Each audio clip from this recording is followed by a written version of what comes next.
Welcome to Rotary. Brandon, that's not the dinner bell, that's the Rotary bell. All right. Thanks for coming, everybody, to Rotary today. We're excited for a couple of our speakers that have joined us, Councilmember Stacy Beck and Councilmember Brandon Gordon. Next week, we'll have Councilmember Chad Argyle and Shane Marshall speaking to us as well. So, elections are one of the bedrocks of our country, of being able to have the people hear our representatives and be able to make a choice as to whom they want to represent. So we're excited to have Councilman Beck and Councilman Gordon with us today. So we'll start. You're closest to me. Okay. So Stacy, if you'll start. Alrighty. You can sit or stand, whatever you want. So I'll start with introducing myself. I'm Stacy Beck. I am just wrapping up my first term here on the City Council. Prior to that, to give you a little bit of history, I was born in Salt Lake City and moved down to the Spanish Fork area when I was 11 years old and never left. When I moved here, it was such a hick town. I was heartbroken. Coming from Salt Lake City to Spanish Fork in like 1981 timeframe, it was a different town. But it didn't take long to fall in love with the area, and I married my high school sweetheart. We never left. We wanted to raise our kids here, and it's definitely grown, but it's been fun and exciting to watch the growth. I was able to stay at home with my kids, and when my baby went to kindergarten, I got a job at Utah Valley Magazine, where I still am, and my baby's now 21.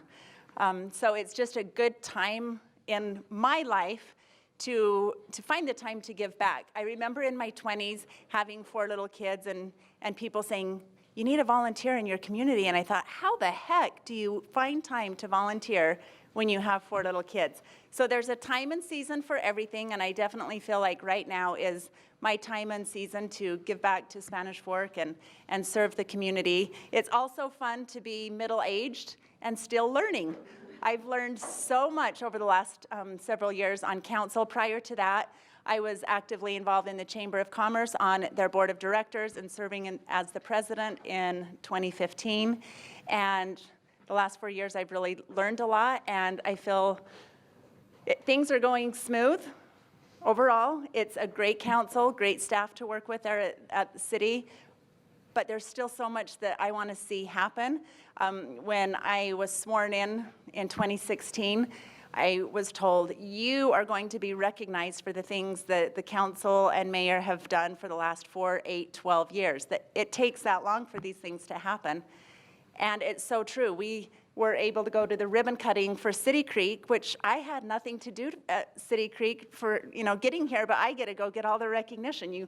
I was just speaking with Karen Payne, and she had that same conversation 3 decades ago with other members, saying you kind of build on the backs of previous council members, and I definitely feel that. But looking ahead, there's a lot of fun things coming up, a lot of difficult things that are going to happen or need to happen. I was asked to be on the library feasibility study board. We've met once. Many of you already know that the land right next to City Hall was purchased, and now we are looking forward to moving the library, building a new library, tearing down that church, but there's a lot of things that need to be answered, like budgeting, space, use, parking, the needs versus the wants, how big, just everything we want. You need a plan ahead for 50 years, and they're saying Utah County is going to double in the next 25 years. So there's just a lot of planning, and I really want to stay involved in that project.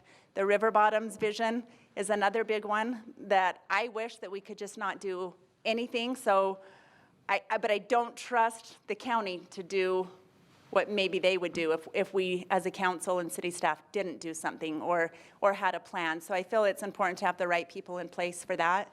And then some of the things I've been involved in, some of the coolest things, I was asked by the mayor to meet with Richard Johnson. Do a lot of you know Richard Johnson? He was our Fiesta Days Grand Marshal, him and his wife Annalie, this past year. And I met with him, I think my first year on council, and he came to my house with this grandiose idea of having local 5th grade students learn more about veterans, about the different armies and different branches of service. And he was telling me all these ideas, and I just thought, wow, you're retired. You still want to be giving back and by darn, he scheduled meetings, other veterans, principals, teachers, and then I was able to sit on that board. And now the third year has passed where it's been a really successful Freedom Walk, where the fifth graders from all of the elementaries are bused down and are able to learn about the different branches of the military. And there's some prep work prior to going to that where they do their homework and study up on maybe if they have any relatives or neighbors or know someone that they can learn about and learn about the military service. So that's been super fun to be involved in. The boards I've sat on, I feel like I'm an active member, not just a member just sitting there watching it all happen. The Fiesta Days is a busy one, but a very rewarding one. And through serving on all these boards, relationships are built, and trust is built, and friendships are made. And I think for me, that's the rewarding thing about being a public servant, is building the relationships. It's all about the people, listening to them. And just because we listen doesn't mean we're going to do exactly what they say, but they definitely can make me think differently or help me go to staff and kind of figure out, why is this happening? And I can report back, or we can start making changes, which I see all the time. So I hope that I've earned your trust and you'll trust me for another 4 years serving in Spanish Fork. Thank you. Stacy's been wonderful to work with. We get the chance to meet twice a year with all the cities and towns in Utah. And I looked around a few weeks ago at the Salt Lake meeting, and I was amazed at how many women are now involved in politics. And I can tell you, after having worked with Stacy the last 4 years, it's a good thing. We need more women involved in politics, and Stacy has proven that. You can just show up and do the bare minimum. It's like anything in life, or you can go the extra mile, and she just mentioned a couple other things, and she's one that really goes the extra mile, and I really enjoyed working with her. She's been awesome. I am Brandon Gordon. This is the third time I've been able to meet with the Rotary in this capacity. 8 years now in my 8th year on the council. So I grew up in Lake Shore.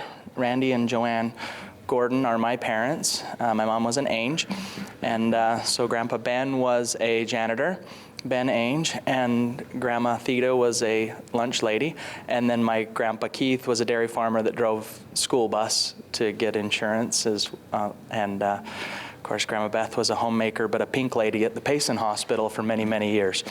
And so that's who I come from.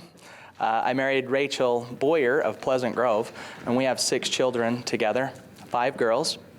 So I ask you to please continue to pray for me as we continue to try and raise those kids. They've gone through the school system here in Spanish Fork, and it's been a lot of fun as my oldest is working at the Plasma Donation Center on Main Street, and it's kind of fun to see them stay around. Hopefully that's part of their long-term plan. But I graduated in 1995 from Spanish Fork High School.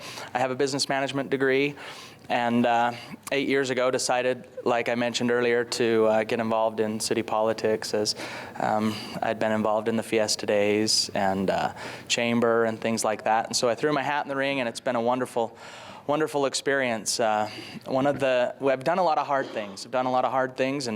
And the reason I mention that is one of the first things I did was made the motion to remove our police chief at the time, and that was not an easy thing to remove someone who had coached me in Little League baseball, and move the morale of the department, if you will. It's taken a long time, but I can tell you with confidence that Chief Adams has done some wonderful things. So we've been able to work with him. Since he's taken over, which is, like I say, about when I started, and we've worked together. We've hired 10 new full-time police officers, 2 canines, a full-time victims advocate, she was part-time before. We shared her time with Salem, and so we've done a lot of different things. Done public safety night out, worked to replace Don Thomas down at the ambulance as deputy chief of that, and continues to work. As you know, we broke ground on the new fire station, so that's something that I've been lucky to work on that committee. And we're going to have a nice new fire station up on Canyon Road, and can tell you that's going to be much needed and a wonderful asset to our community. I work for a Main Street business. I work for Clark Swenson at Security Insurance on Main Street, and I'm lucky enough to have a boss that allows me to be able to go to things in the daytime, and I'm very fortunate for that, because there's a lot of things that can take your time away from your day job. And like I say, I've been fortunate enough to be able to attend something. If the mayor asked me to be there, I pride myself on being there. Something else that I have been serving on for the last 6 years is garbage. Now, I know that doesn't sound very, very sexy. It's garbage. But it's really interesting, because as we build a new library, the $12 million or so that'll cost to build, and then the $4 or $5 million for the new fire station, it doesn't come close to the new transfer station that we're about to build in Spanish Fork, and it'll probably be $20+ million to build a new enclosed transfer station that will house our garbage. And the current transfer station's in Springville. We've operated there for over 30 years, and we're member cities with Provo, Springville, Spanish, Mapleton, Salem, and Mona. And although Mona takes their garbage directly to Payson's landfill.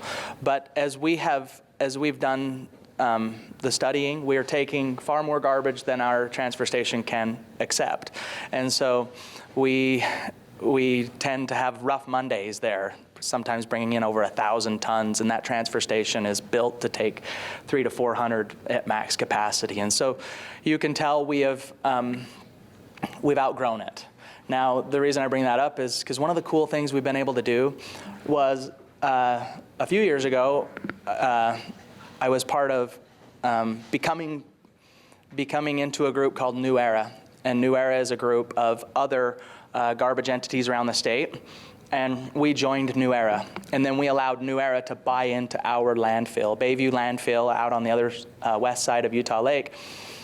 We let them buy in, taking our shelf life a little bit down from 100 years down to like 60. However, we got a first right on some land adjacent to our landfill. And we've done a lot of different things out there that have improved the ability to bury garbage, then to put a pipe down in the ground and get the gas out of it and turn it into electricity. And those are some of the things that we are doing with garbage. And so I know it doesn't sound as exciting as other things, but I have learned a lot in that. And then the last thing I would maybe mention is our wastewater facility is definitely in need of some love as well.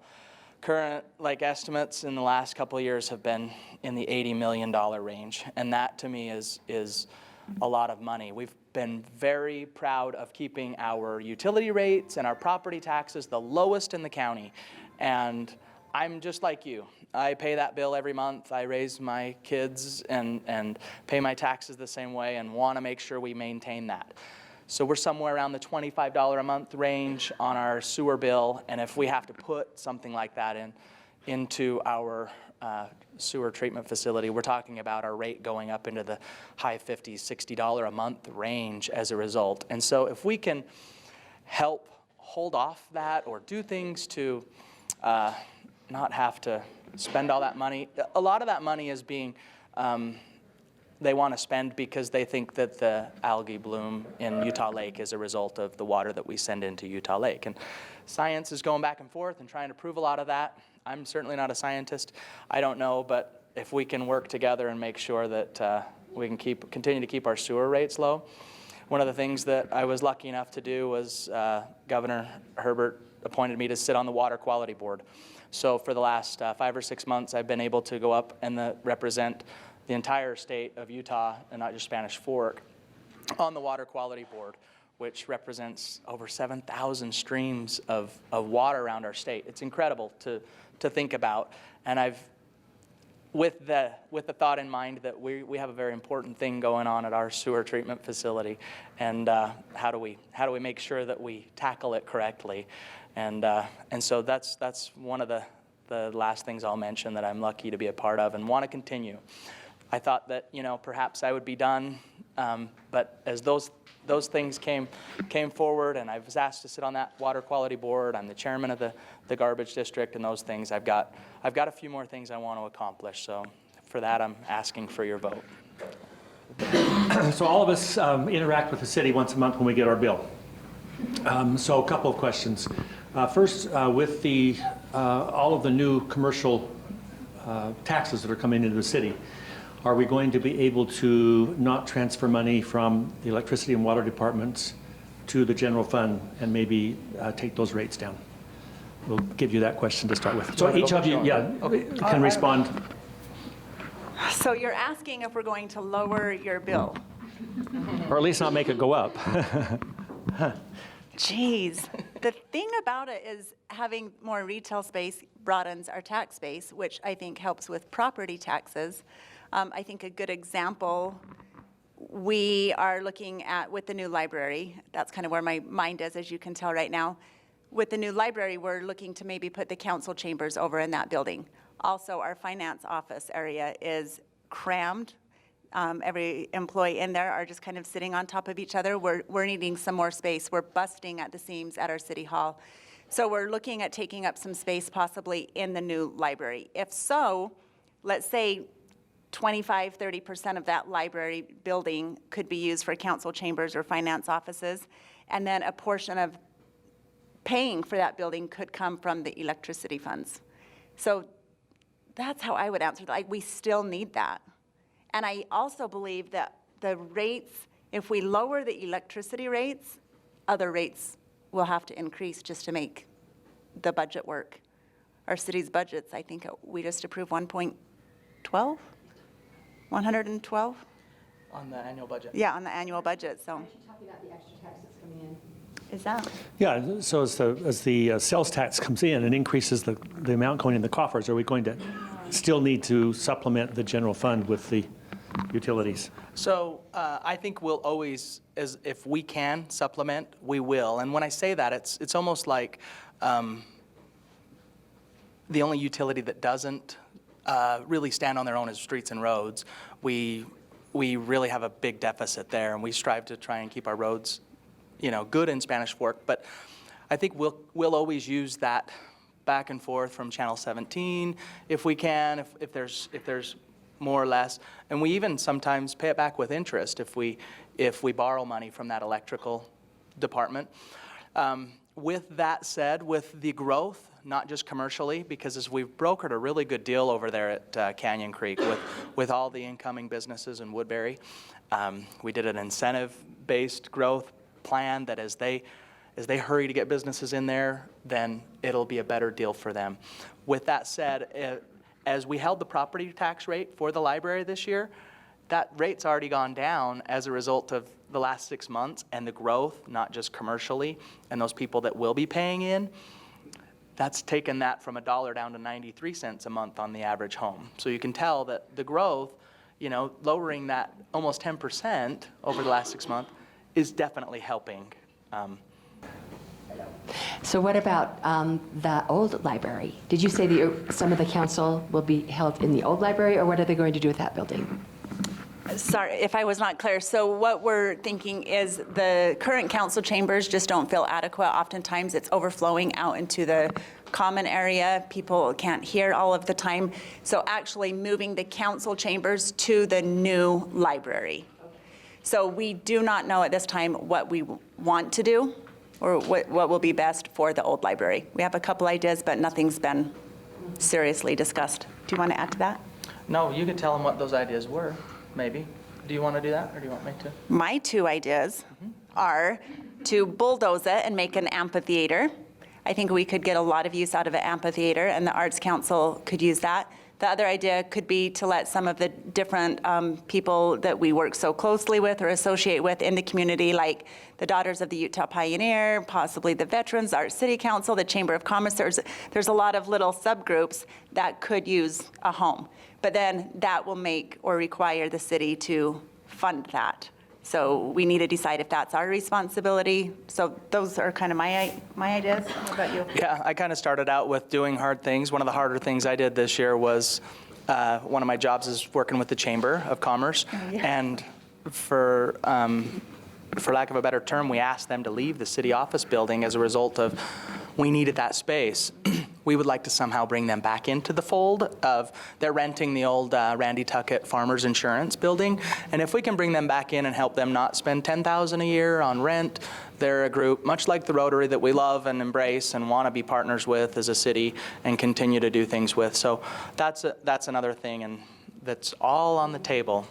Anytime we keep a building, though, the maintenance and O&M is very expensive, especially on an older building like that, or the Veterans Building is another example. Thurber, what are you doing with the Thurber? Is the Thurber going to stay? Yes. Oh, If you, as long as I'm around, I don't want anything to change with the Thurber. Ooh, I agree with you, Councilman Gordon. So who gets out the buildings, the businesses? Do they just ask you, or do you go out and, like, we want Target? So how do you get Target to come?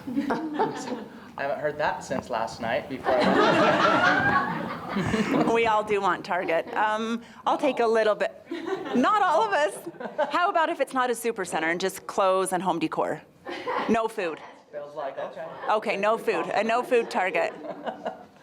No, we work with Woodbury, and they have, who, is it Collier? Steve Bowler. Bowler from Coldwell. Coldwell. And he actively goes to meetings nationwide and conferences and actively seeks out people to come in. Of course, they want a lot of data. I just heard the other day on KSL that 20 Lowe's nationwide are closing. I don't know if any of you heard that, which is super interesting that we're building a Lowe's. So things are ebbing, it just ebbs and flows throughout the country. We may be in need of a Lowe's, but they're closing elsewhere. So they definitely have their homework cut out for them. But what would you like to add? Well, for us, we've got an empty Shopco, we've got an empty Vasa building, we've got an empty Kmart. Well, it's going to be the costume store. It is. But these people are watching. So the reason I bring that up is the Woodbury group has an exclusive with Walmart, so it can't go in that locate. It could be a small one if you're talking about Target in the Kmart building, but to expand, there's just no room there. In my opinion, that's the best corner in the state of Utah. Highway 6 meets I-15. We know that people are visiting our community as we passed the RAP tax last year, and we're seeing what we think will be close to $700,000 a year in an extra tax as a result of people in Spanish Fork, but more than half of that we think is coming from people outside of our community. With that said, we're constantly sending out our planning and zoning guys, our city planner, Dave Anderson, and like she said, Steve Bowler, representing us wherever we can, sitting down. Mayor Leifson's charged to provide a steakhouse for people in Spanish Fork. Chili's will soon open, Olive Garden. The more we eat at Olive Garden, the more then these sit-down restaurants will see us as a viable place to eat out, right? As the younger generation likes fast casual, is what we keep being told. So anyway. You mentioned the RAP tax. Was that the amount that you gave that has been the revenue that we received from it? That's what we will. So we had a few months of 2019, because our fiscal year starts July 1st. And so we had a few months of that, collected roughly 70, 80,000, earmarked a lot of that to the arts program. Then we think that from the 20 budget, which is July 1st, and we're currently in until next July 1st, is roughly going to be around 700,000. And we've earmarked $500,000 of that for the next 2 years, so $1 million total, to an all abilities park. We have received a large $3 million donation in the community to build an all abilities park. And does everyone know what that is? Okay. Yeah. That's been the busiest topic because one of the stipulations from the donation was it needs to be open by next year's Fiesta Days. So we are scrambling to find location, get plans, and hit the ground running. It's been fun to see staff scramble and squirm to get hammering down and find locations because and one thing I appreciate about staff is first thing they did was went out and found areas in the community where there's a park deficit. And they say, hey, these guys are sort of hurting in park space. So maybe think about this empty land. And so we don't know yet, but we're working on some ideas. Airport. Talk to Mike about that. Yes, but what are your thoughts? Should Provo become the regional airport, Allegiance coming in there, or should Spanish Fork up and coming be competing with Provo? Tell us your thoughts about how we should spend our tax dollars with an airport. So my 2 years' time on the airport board was very interesting, and I'll just publicly say we finally got divorce papers signed with Springville on the airport, and now we hold and control all of that. And it's probably not the right term to use, but to divorce yourself from another city that has a completely different mindset and governing body of how the airport should be managed and is being managed was difficult for many, many years. And so I don't think we're quite poised enough to leapfrog, having flown out commercially out of Provo. I don't think we're quite there, but we've done a lot of things. We've acquired land around the airport to expand our runway to be able to have larger planes. But I don't know that we would be able to leapfrog. Provo seems to me like they would be more poised to be, but that's just my opinion. But to go out and get it, I don't know if we would be able to or not. I can't speak completely to that, but I know that we do things very slowly and to sort of make sure that we're prepping for the future, right? You articulated that beautifully, and I think the only thing I can add to that is there's no way that I can be an expert on all of the things that you could potentially ask me, right? And I think that's when I look to the other council members of the boards they serve on, which Brandon and his garbage board, he really loves it. And I'm so glad. But what I love about Brandon and Councilman Mendenhall is they report back of sitting on those committees. And I think that's the key when you're voting, is to elect the right combination of people that will engage and report back and take leadership roles so you can understand what's going on. I have not served on the airport board, so I read the notes or the minutes, so that's pretty minimal. But I know if I needed to answer a serious question like that, I could go talk to Chris Child, who runs the airport, or Councilman Mendenhall, or Gordon. So I think that combination of relying on each other and trusting each other's judgment is crucial. Well, we appreciate you, again, putting yourself out to run. It is the fundamental of our country, and so it's not easy to stand in front of people and both give your ideas and take some abuse that goes along with the situation, but we appreciate that, so thanks for being here.